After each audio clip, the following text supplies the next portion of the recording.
Well, hey, this is Jan at Learn English with Be Global, and today we're going to be looking at how to improve your English writing skills. Specifically, we're going to be talking about an academic paper, not an email that you're writing to your friends or family. We're going to talk about some good writing habits that you can form, and then we'll give you some tips for writing an actual paper. Alright? So we'll start off with the first habit, and that is journaling. Journaling comes easy to some people, but for other people it's kind of a hard discipline. But if you do this every day, I think that you will start to see some of the benefits of the multitasking aspect of journalism, of journaling. So for those of us who feel like journaling is kind of a waste of time, it helps to keep in mind that writing in English will help you improve your writing as you're just trying to express your thoughts regarding what's important to you. And like I said, if you love multitasking like me, here are some things you can do to improve your English writing skills when you journal each day, even if it's just for 15 minutes. When you journal, check your spelling. Develop into an expert speller while you're journaling. Then you don't have to look up words so often and you can save time. The other thing is to bulk up on your vocabulary. Now, I've drawn a little vocab man here. He's really bulky, and if you think about him, you want to have really strong vocabulary, and you want to be able to flex your vocabulary muscles. So how do you do that? Well, if you haven't already made good friends with a thesaurus, the time is now. The thesaurus is wonderful for helping you bulk up on your vocabulary. You want to be able to find words to express what you think is important more than the words you would normally be using. So this journaling practice is a good time to kind of look some of those words up.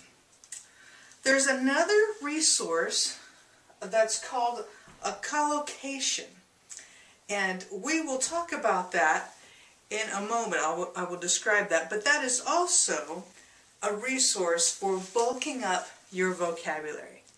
Okay, so let's talk about collocations. That's just a big word, and all it means is it's a group of words that usually go together in spoken English or written English. Some examples of a collocation are building blocks, bright idea, talk freely, or heavy rain. I suggest you add these phrases to your bulking up of your vocabulary because you will be able to communicate better if you understand that English speakers use collocations all the time and with very specific ways. So, one of the examples I used was building blocks. Okay, so when I say a collocation is a building block of how we speak English, how we speak in English, you can know that those two words normally go together, or often go together. You won't hear building squares or building sticks. You'll hear building blocks. A building block, the definition is, it means that parts come together and make it possible for something bigger to exist. So these collocations come together and they make up a lot of the English language, a lot. So you can probably find a word and connect it to another word almost every time. So let's look at this other example down here of heavy rain. Heavy rain is something we say in English. You could describe a lot of rain by saying big rain or strong rain, and you would be okay in saying that. But they don't really fit into the English speaker's mind. It doesn't make sense to me if you say big rain. There's no category for that. We just say heavy rain. If it rained a lot, we say, what is heavy rain? For example, I might say to my husband, it looks like we had heavy rain last night because the yard is still very wet. All right, so that's how we would use that. So that's a collocation. So I would invest in a hard copy of a collocations dictionary if you can. Or you may want to go to a library and just take a look at it and see what it looks like and see if it can help you and if you can use that when you're writing your papers. There may also be some online resources for collocations that you can find as well. But I think this is a nice tip for improving your English writing skills and also your spoken English. So again, why use collocations to bulk up your English vocabulary? Well, it expedites learning English as opposed to just learning vocabulary in single words. So that's when you're writing in your journal. Remember, you want to use a thesaurus or use a collocation dictionary. You want to check your spelling, become an expert at checking your spelling. And then also, when you write in your journal, practice writing in the present tense. And that helps you to have active verbs. And when you do that, when you describe whatever happened in your day, when you write in the journal, try to find some attention-grabbing verbs. The fourth thing you can do, you can multitask while you're doing your journal writing, is to make your sentences short. Short sentences show that you know what you're saying. I've edited a lot of papers, I've written a lot of papers that have been edited, and one way you can make your teacher, your editor happy is write short sentences. Don't try to write a big long sentence unless you're absolutely sure you know where you're going with that. And even native English writers and speakers, we try to be as concise as possible. So short sentences make what you're trying to express very clear.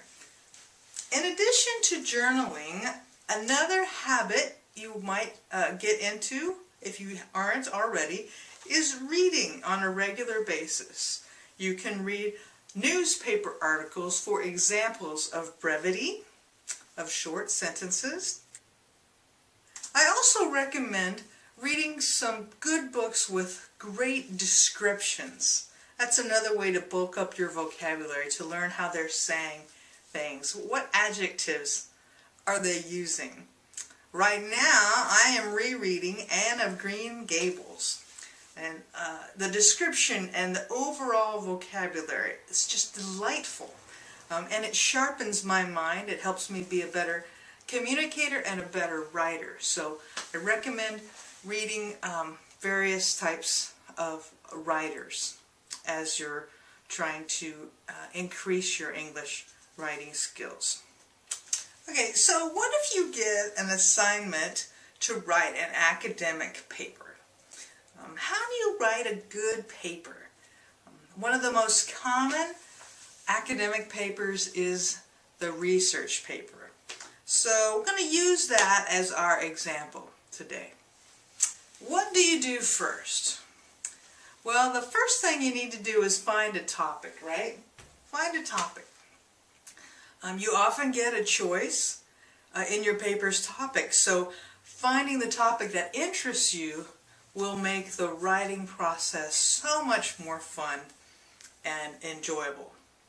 So if you don't know where to start with this topic search, you can always just go online and just search, find a topic. Well, there are quite a bit of interesting issues out there upon which to write. So once you've found your topic, we don't want to make it too broad, right? That's our second point. We've all tried to write papers with a topic that is too extensive, and then later discovered after a lot of unnecessary research that we should have narrowed our focus. So we're going to look at some samples of how to narrow your focus. Say, for example, you want to write, you like to write about writers in Ireland. So maybe your topic is writers in Ireland. That's way too big, right? So you could instead do something like Oscar Wilde's Last Days. So it's a lot smaller thing for you to research and write. Another thing you may want to write about are big cats in Indonesia. Too big, too big. How about instead the daily life of the Sumatran tiger? That's small enough for you to write a paper, and me too, right? Or you're interested in archaeology in the Middle East. Okay, that's a little bit more focused, but it's still way too big, right? I mean, it's archaeology. Instead, how about, why is the discovery of the Dead Sea Scrolls so important in 2015? Okay, so that's, I think you get the picture with that. We want to just have a topic that is manageable. Alright, so we've chosen our topic and we've narrowed it. And the third thing you need to do when you're writing a research paper is to create your purpose statement, or some people call it a thesis statement, but we'll just say it's a purpose statement. That seems to communicate more clearly. The purpose statement is just the main idea of what you want to say. It keeps everything else in your paper back directed to the main point, your big idea. Knowing your big idea at the start, writing it down, will save you time when you edit at the end. Think of your purpose statement as the trunk of a tree. Everything else that you write about in your paper should naturally connect to the trunk of the tree. Maybe that helps. So with the Oscar Wilde example I gave before, your purpose statement might be, this paper will explore why Oscar Wilde was surprisingly remorseful of his life choices at the end of his life. Now, I know I said before we want to keep our sentences short, and we need to do that. The purpose statement is saying a lot, so it's really something you need to work on at the beginning. It may not be as short as other ones, but your purpose statement needs to have something interesting in it. It even needs to be, some might say it needs to be debatable. You're not going to say, the sky is blue. And no one's going to read that. But if you write something like, Oscar Wilde was remorseful at the end of his life, this party guy, I want to read this paper because I want to know if it's true or not. So that's kind of the idea. And once you've done that, you got it right here, like on your trunk. and you're committed to that idea. So you need to decide what idea you want to commit to. Then everything else in your paper needs to surround and support that idea. So, pick a topic, and narrow the topic, then write a purpose statement. What are you trying to say in your paper? Then you have these supporting limbs and leaves that are around there, and those are your evidences. And you can cut some of them out, or you can add some more, but you still have your purpose statement. So I hope that gives you an idea of why the purpose statement is important. And I hope it's fun for you. Don't look at it as something negative, because then you won't like to do it. So if you don't have a purpose statement and you only have these ideas, there's no trunk, then they're just a bunch of thoughts, evidences lying on the ground. There's no cohesion there, and you really want cohesion in your papers. Your teachers want you to have cohesion as well. Our fourth tip is to make an outline before you start. You need to know, it's helpful to know which branches you want to stick on the tree, what evidences support what you're saying, what examples you want to use to support your purpose statement. So having an outline before you start will help you so much. So making an outline is really just creating a template for yourself that you can just fill in. So it feels like a little less work in that way. Of course, you're going to need to have a conclusion, and you're going to have to work on a solid conclusion as well. But the final tip I have for you is to always edit your paper before you submit it. And maybe you think that's obvious, but I know a lot of people who write their papers late into the night, they turn it in, nobody looks at it, and they could have had a really great paper if they just had started earlier and had someone look at it. So we have a saying in the U.S., and it goes like this: get a second pair of eyes. So what does that mean? Well, it means always have some other person's eyes look at your paper before you submit it. Or your blog, maybe. Of course, it helps if this second pair of eyes, this other person, is a good English writer or speaker. But I've also heard that there are some free online web pages that are willing to do some free corrections for you. So that's something to investigate as well, and I would take advantage of that. Sometimes it's easier to have someone you don't know edit your paper, right? I know having someone proofread or edit your final paper can be time-consuming and maybe feel painful, but remember, they're not editing you, they're editing your paper. So with editing, you're going to have to plan ahead, as I mentioned before. As soon as you get your assignment, I would start writing down ideas and notes. If you wait until the last minute to write your paper, then no one is going to edit your paper in a short amount of time. It's good to plan ahead with that. So I'm going to give you another eye idiom for free. It's called fresh eyes. And what we will say is, we look at a paper with fresh eyes. Well, what does that mean? Well, once you write your paper, the best advice I ever got was write your draft, put it aside, go do something, take a nap. The best thing is just to sleep. Just let it cool overnight is what we would say. And then in the morning when you go back to it, you look at it with fresh eyes.